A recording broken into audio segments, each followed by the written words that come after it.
Around town it was so relaxed, and even here in a more dynamic environment, it's not all that much more hard-edged. Even when it brings the back end around, it's so casual about it.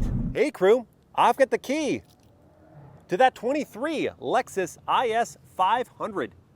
We are going to take it for a drive, but first, let's check out how it looks on the inside and outside.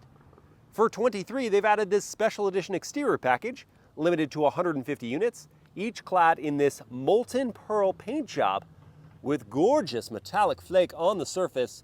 Great name as well. I've come up with a few alternatives: liquid lava, ember glitter, and wrapped fire. Any of those do it for you? If you've got a better name, please comment below.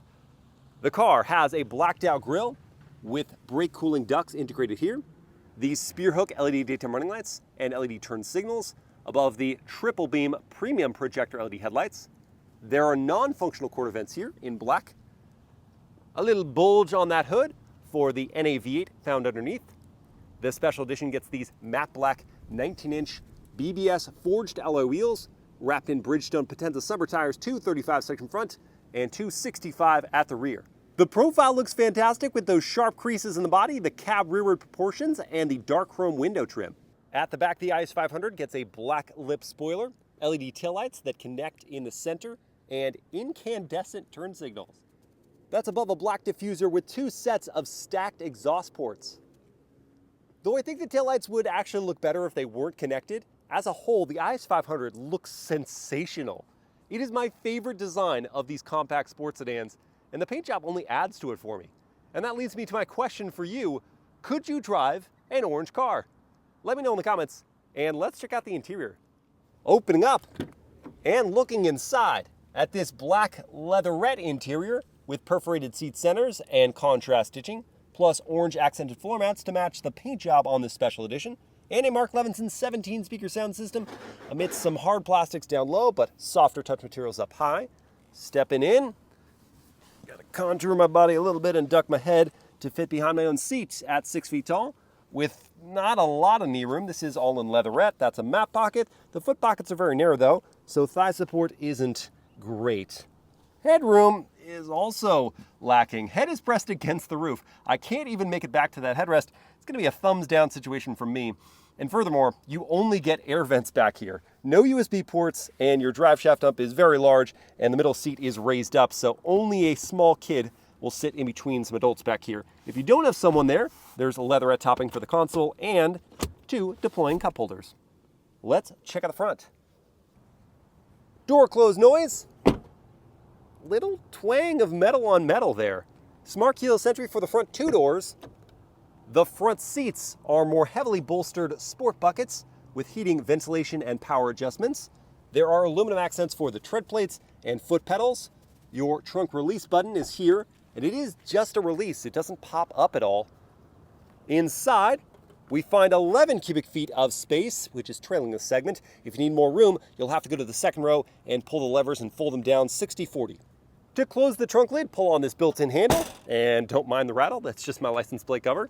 There are 4 one-touch windows, power adjusting, not power folding door mirrors, a power opening sunroof, power adjusting steering rack, and this button here deploys a sunshade for the back glass. In the driver's seat, there is a leather-wrapped and heated steering wheel, perforated, feels great in the hands. We've got plastic paddles on the back of the wheel. They are good sized. There's a digital TFT display that is movable and reconfigurable, always fun.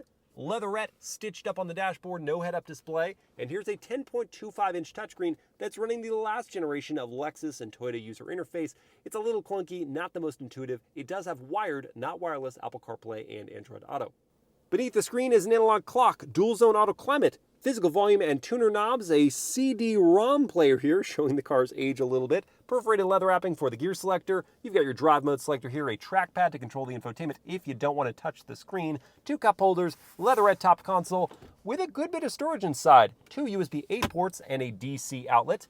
Visibility is decent, and there's standard blind spot monitoring with rear cross traffic. Headroom up front is much better than the back.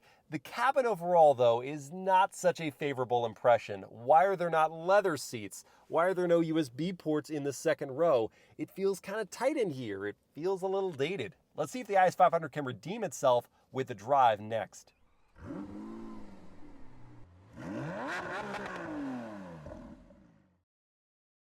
All right, let's fire it up.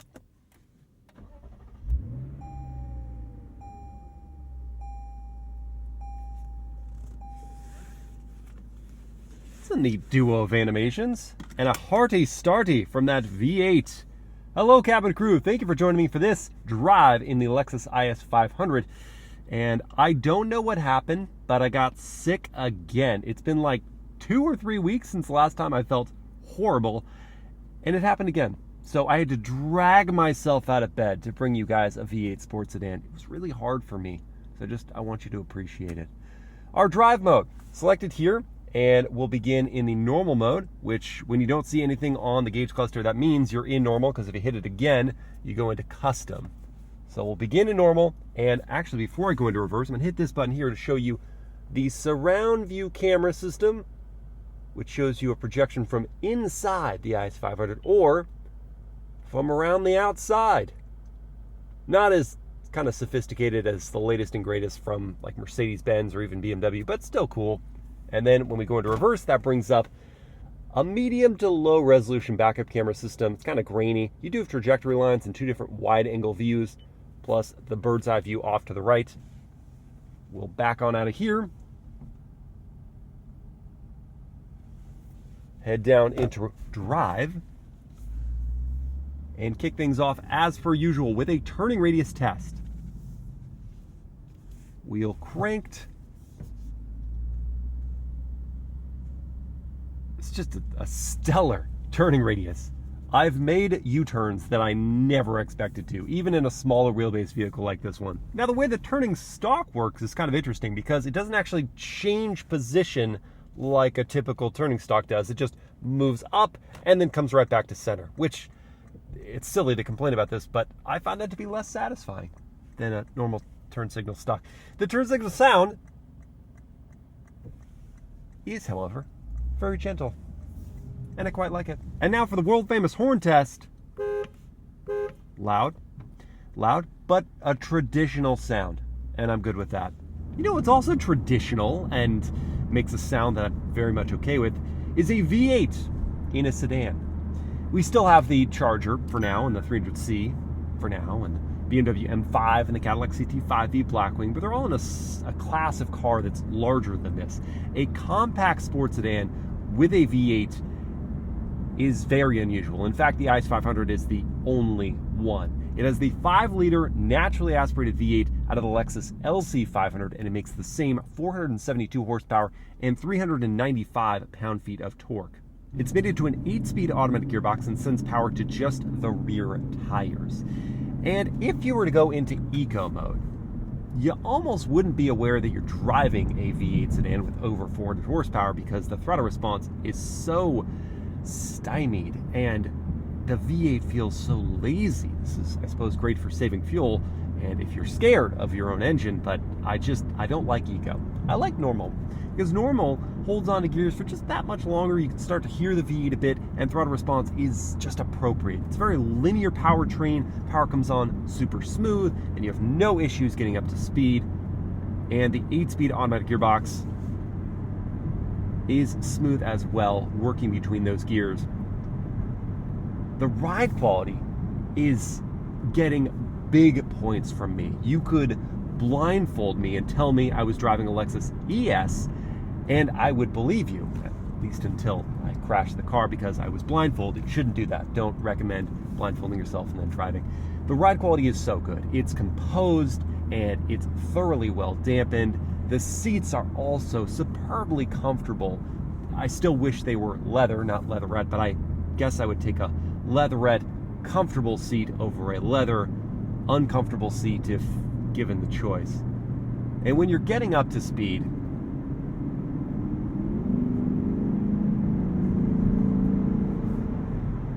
and you're listening for the NVH level, how quiet is this cabin?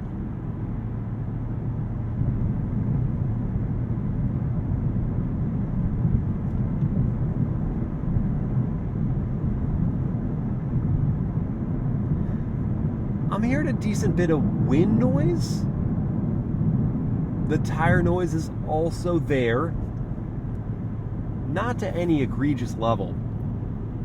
And this being a very compact cabin, you shouldn't have to raise your voice much to carry on a conversation with your fellow passengers. And so I can say with confidence that this is the most agreeable commuter / grocery getter in the compact sports sedan class. I mean, I just got out of that Mercedes-AMG C43, and while it was a lot of fun when pushed hard, living with the ride quality, it felt like that car had something to prove and you had to deal with it every single day. This car doesn't feel like it's trying to prove anything right now. It's a luxury sedan. But of course it does have something it has to prove, because this is a very competitive class.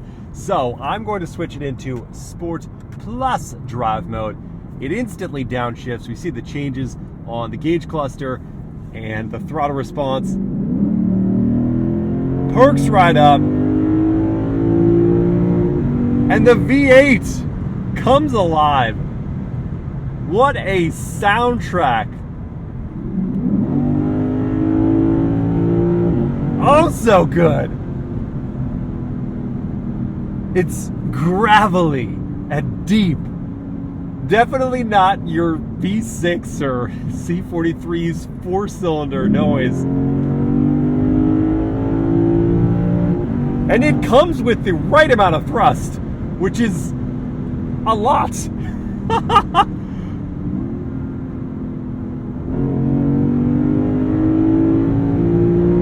Good Lord. That's a motor. And I want to try out manual mode. So I move the selector over. That locks us in. I can engage these paddles. Feel some prompt shifts. Oh my gosh. I just want to live at 6,000 to 7,300 RPM. I just want to exist there.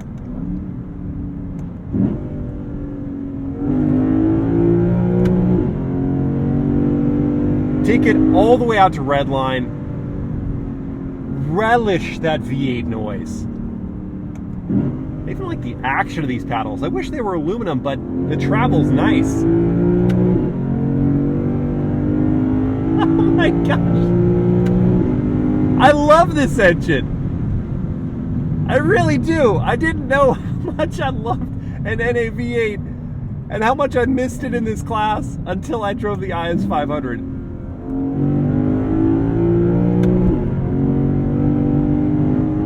Oh my gosh, what a transformation. And yet the ride is still great. Here in Sport Plus, the adaptive dampers still keep you so relaxed.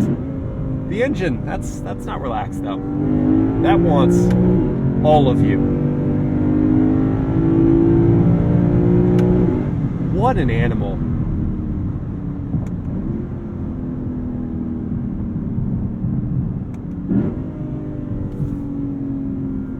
Just listen to it. Listen to that noise. Now let's get some numbers on the board to sort of quantify what I'm subjectively enjoying in the IS 500. I've got my race box set up here to record a real-world 0 to 60 test. There's no launch control, so I'm just going to leave it in Sport Plus and bury the throttle. Here goes.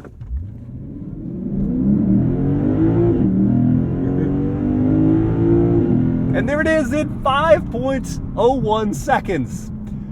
Not the best, but it sounded great. So it likely won't win a drag race against its main competitors, but 5 seconds to 60 is not terribly slow, and independent tests like Car and Driver did manage a 4.4 second to 60 run. So it's capable of more, but my real-world test doesn't show that. More interesting to me, though, is how it handles the curves. So let's find out.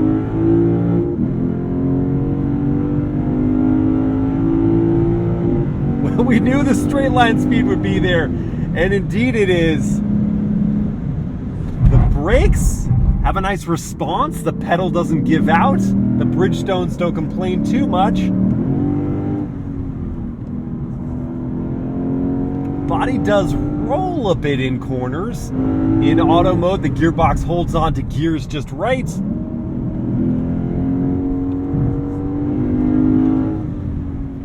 The steering steering, it's a quick rack. Nice and light. Doesn't load up with weight in corners to communicate grip levels though, which just means I don't have all the information I need to really feel confident pushing the car all that hard.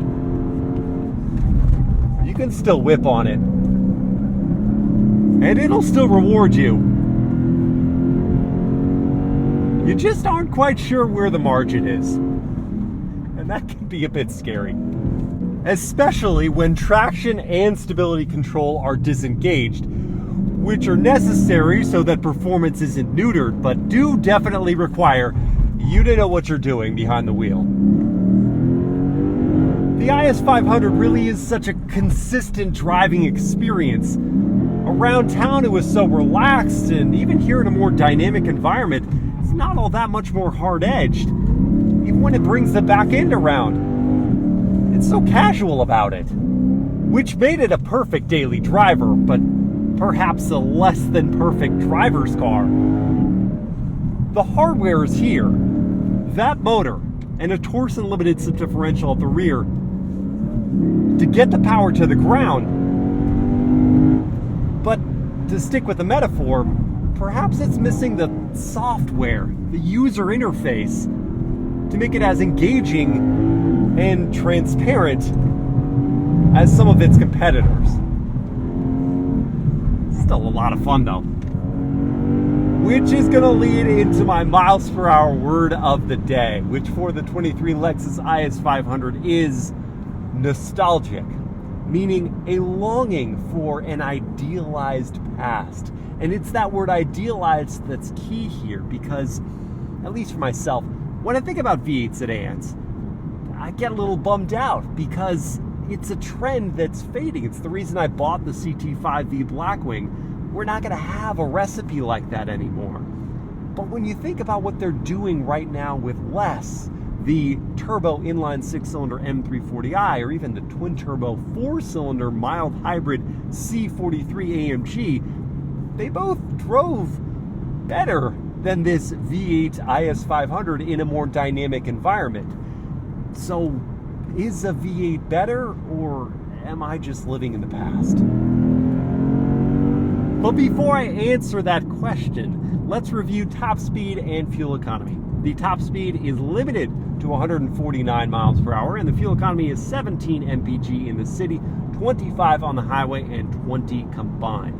The starting price for the IS500 is $59,420. If you want the premium trim with this special edition paint color, then you're looking at $67,000. Competitors include the BMW M340i, which starts around $56,000. It makes 382 horsepower, gets to 60 in 4.2 seconds, has a top speed of 155 miles per hour, and fuel economy of 26 combined.